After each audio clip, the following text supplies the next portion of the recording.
Best health packages up to 80% discount. Tirumala Diagnostics.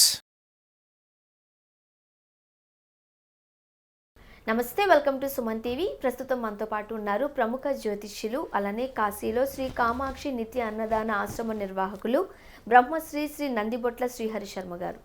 నమస్తే గురువు గారు. వాగర్థావివ సంపృక్తౌ వాగర్థ ప్రతిపత్తయే జగతఃపితరౌ వందే పార్వతీ పరమేశ్వరౌ.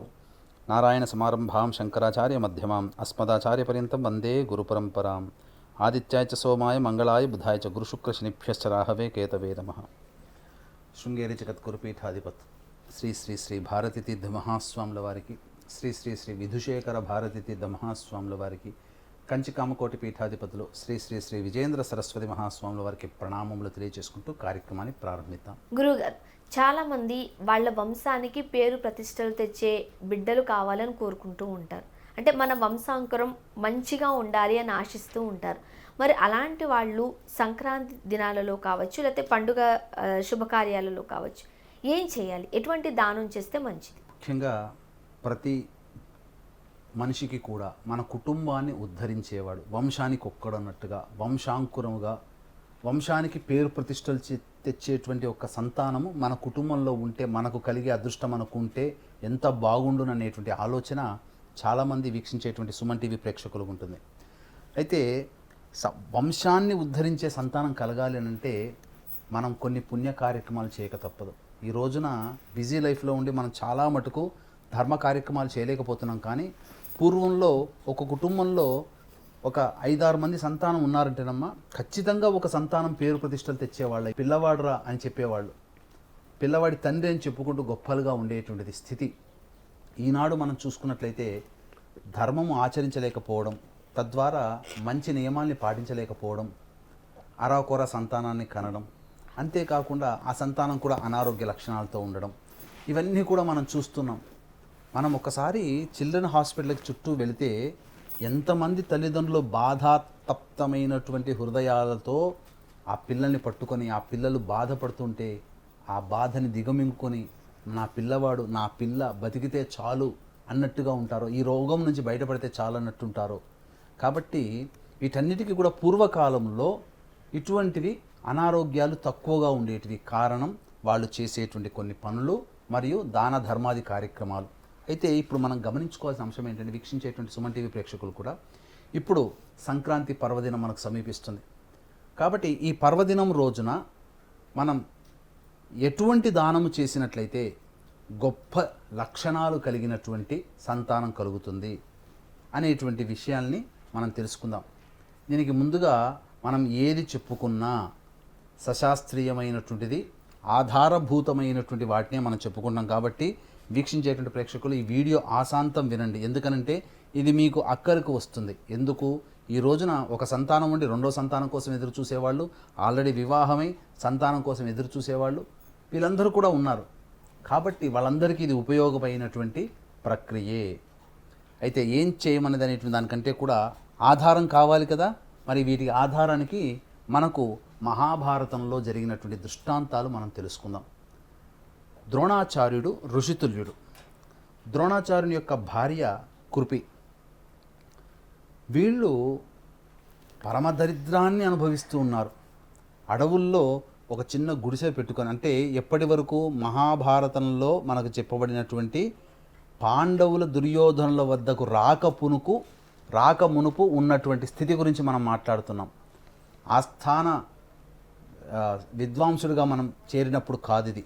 కాబట్టి ద్రోణాచార్యుడు కృపి పరమదరిద్రాన్ని అనుభవిస్తూ ఉన్నారు. అయితే దూర్వాస మహాముని ఒకానొక సమయంలో తనకు యజ్ఞానికి కావాల్సినటువంటి సమిధల కోసం వెతుక్కుంటూ ఆ దారిన పోతూ ద్రోణాచార్యుని ఇంటికి వచ్చాడు. రాగానే పాపం ఆ కృపి మహాతల్లి చక్కగా అతిథి సత్కారాలు చేసింది. కాస్త దీనంతో కూర్చొని ఉన్నది ఆ అమ్మాయి కృపి. ఎందుకమ్మా ఇంత బాధగా ఉన్నావు ఏంటనంటే, మాకు తినడానికి తిండి లేకుండా చాలా ఇబ్బంది పడుతున్నామండి. అలాగే ఒక ముసలి ఆవు, దాన్ని పోషించుకోలేక అవస్థపడుతున్నాం. కాబట్టి మాకేమీ ఆధారం లేదు. అన్నిటికంటే మించి మాకు వివాహమై మాకు సంతానం కలగలేదు. మా వారికి ఏమో, అనగా ద్రోణాచార్యుడికి గొప్ప వంశాంకురం కావాలనేటువంటి ఆలోచన ఉంది, దైవం అనుగ్రహించట్లేదు అని అన్నప్పుడు దూర్వాస మహాముని క్రీగంట ఒక విధంగా ఆలోచన చేసి ఈరోజు చక్కటి పర్వదినం అమ్మ, మీకు ఆ యొక్క మహాతల్లి యశోదాదేవి ఈ యొక్క పరిహారాన్ని పాటించింది. నీవు కూడా ఆ పరిహారాన్ని పాటించమ్మా. కృష్ణుణ్ణి సంతానంగా పొందిందంటే యశోదాదేవి కనకపోయినా తన ఇంట్లో కృష్ణుడు పెరిగాడు కదా, యశోదకి కొడుకు కూడా కృష్ణుడిగా అయ్యాడు కదమ్మా. కాబట్టి నేను చెప్పబోయేటువంటిది, ఈరోజు అన్యమనస్కంగా నేను ఇక్కడికి వచ్చాను, కాకతాళీయంగా వచ్చాను. ఈరోజు మకర సంక్రమణం పర్వదినం కాబట్టి నీవు శుచిర్భూతురాలవై రామ్మ, నీవు ఉదకం కుంభము మరియు అనగా ఈ నీటితో కూడుకున్నటువంటి పాత్ర మరియు పెరుగుతో దధికుంభము, పెరుగుతో కూడుకున్నటువంటి పాత్ర దానం చేయమ్మా, నేను దానం తీసుకుంటాను అని చెప్పగా మహాసంతోషం పడినటువంటి ఆ కృపి భర్త అనుమతితో చక్కగా శుచిర్భూతురాలై ఈ యొక్క దూర్వాస మహామునికి మకర సంక్రమణం అయింది ఆ రోజున, ఆ వచ్చిన రోజున. ఆ సంక్రమణ పుణ్యకాల సమయంలో సంకల్పం చెప్పుకొని దూర్వాస మహామునికి దానం చేసింది. అంటే పెరుగుతో ఉన్నటువంటి నిండైనటువంటి పెరుగుతో ఉన్నటువంటి కుండని మరియు ఉదక కుంభాన్ని దానం చేసింది. అయితే దీనికి విశేషం ఏంటనంటే, ఆ కాలంలో ఇప్పుడంటే మనకు పాలంటే వేరే రకంగా వస్తాయి, కానీ ఆ కాలంలో అన్నీ కూడా ఆవు పాలే, బర్రె పాలు లేవమ్మ. అప్పుడు అక్కడ ఎప్పుడున్నాయి బర్రెలు, ఎప్పుడున్నాయి? ఈ మధ్య కాలంలో మనకు వచ్చాయి, కానీ ఆ కాలంలో ఆవులు ఉండేటివి. కాబట్టి అంతకు ముందు రోజు చేసినటువంటి ఆవు పాలతో శుచిర్భూతురాలే చేసినటువంటి పెరుగుని, అలాగే ఆ రోజు అప్పటికప్పుడు పితికినటువంటి పాలని చక్కగా ఆ దానం చేయడం జరిగింది. తద్వారా అశ్వత్థామ అంతటి గొప్పవాడు జన్మించాడు. కాబట్టి వీక్షించేటువంటి సుమన్ టీవీ ప్రేక్షకుల తల్లులారా, మీరు కూడా మీరు దంపతులుగా ఉండి మకర సంక్రమణం వేళ ఈ నియమాన్ని పాటించండి, మీకు చక్కటి సంతానం కలుగుతుంది. అయితే గురుగారు, పెళ్ళైన వాళ్ళే చేయాలా? ఒకవేళ పెళ్ళి కాని వాళ్ళు కూడా చేస్తే రేపొద్దున వాళ్ళకి పెళ్ళవుతుంది కాబట్టి మంచి సంతానం కలిగే అవకాశం ఉంటుంది కాబట్టి వాళ్ళు కూడా చేయొచ్చా? తప్పకుండా చేయొచ్చమ్మా. ఎందుకనంటే కేవలం పెళ్ళైన వాళ్ళు, వివాహమై దాంపత్యంలో ఉన్న వాళ్ళు, సంతానం కోసం ఎదురు చూసేవాళ్ళు, ఆల్రెడీ ఒక సంతానం ఉండి మళ్ళీ ఇంకొక సంతానం కావాలనుకునేటువంటి వాళ్ళు, వివాహ యుక్త వయసు వచ్చినటువంటి పిల్లలు కూడా, అబ్బాయిలు కావచ్చు అమ్మాయిలు కావచ్చు, వారు కూడా దానము చేసినట్లయితే ఈ దాన పుణ్య ఫలము మీకు వివాహం అయిన తర్వాత అందుతుంది. ఏ కోరికతో దానం చేస్తున్నారో ఆ సమయంలోనే మీకు వస్తుంది. ఇప్పుడు మనము ఒక అలారం పెట్టుకుంటామమ్మా, 5ంటికి లేవాలని పెట్టుకుంటాం. మనకు 5ంటికే మనల్ని లేపుతుంది కదా. మనం రాత్రి పడుకునే ముందు 9ంటికి పడుకుంటాం, 5ంటికి అలారం పెట్టుకుంటాం, అంటే 5ంటికే మనకి అలారం వస్తుంది. అలాగే మనం వివాహం అయిన తర్వాత చక్కటి సంతానం కనాలనేటువంటి ఒక ఉద్దేశంతో మీరు ఆ రోజున నాకు వివాహం అయిన తర్వాత మంచి సంతానం కలగాలనేటువంటి ఉద్దేశంతో మీరు సంకల్పం చేసుకొని యుక్త వయసులైనటువంటి పిల్లలు కూడా దానం చేయవచ్చు. ఇంకొక పరిహారం కూడా ఉందమ్మా. వకుళామాత అంటే యశోదాదేవి బాధపడ్డదట. ఏమని? నిన్ను పెంచాను కానయ్యా, నేను కనలేకపోయాను, కాబట్టి నాకు నిన్ను కన భాగ్యాన్ని నాకు ప్రసాదించవయ్యా అన్నప్పుడు, ఈ జన్మలో కాదమ్మా, వచ్చే జన్మలో నేను కలియుగంలో అర్చామూర్తిగా నేను ఉద్భవిస్తాను, అది నీ కడుపునే పుడతానమ్మా అని చెప్పడం జరిగింది.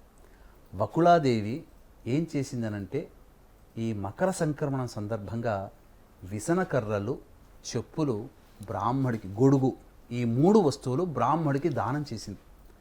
ఈ 3 వస్తువులు దానం చేసినటువంటి పుణ్యఫలం వల్ల సాక్షాత్తు వెంకటేశ్వరుడు, కలియుగానికే దైవమైనటువంటి వెంకటేశ్వరుడు జన్మించడం జరిగింది. కాబట్టి వీక్షించేటువంటి సుమన్ టీవీ ప్రేక్షకులు ఈ పరిహారం కూడా పాటించండి. అలాగే మా పీఠం ఆధ్వర్యంలో శ్రీ కామాక్షి నిత్యాన్నదాన ఆశ్రమం కాశీలో నడపబడుతుంది. ప్రతి నిత్యం కూడా అన్నదానం చేయడం జరుగుతుంది. కాబట్టి అవకాశం ఉన్నవాళ్ళు అన్నదానానికి మీ వంతు సహాయ సహకారాలు అందించవచ్చు. అలాగే ఫిబ్రవరి 8వ తారీఖు నుంచి, అనగా పుష్యమాసం నుంచి 6 నెలల పాటు సంకల్ప సిద్ధి హోమాదులు అతి సామాన్య మానవుడు కూడా పాల్గొనే విధంగా రూపకల్పన చేయడం జరిగింది. కేవలం 2,500 రూపాయలకి ఈ యొక్క పూజాది హోమాది కార్యక్రమాలు 6 నెలల పాటు శ్రీశైల క్షేత్రంలో చేయడం జరుగుతుంది. కాబట్టి అవకాశం ఉన్న వాళ్ళు కార్యక్రమ తదనంతరం కాంటాక్ట్ చేసి పూర్తి వివరాలు తెలుసుకోవచ్చు. గురువు గారు మంచి విశేషాలు తెలియజేశారు, ధన్యవాదాలండి. సర్వం శ్రీ ఉమామహేశ్వర పరబ్రహ్మార్పణమస్తు.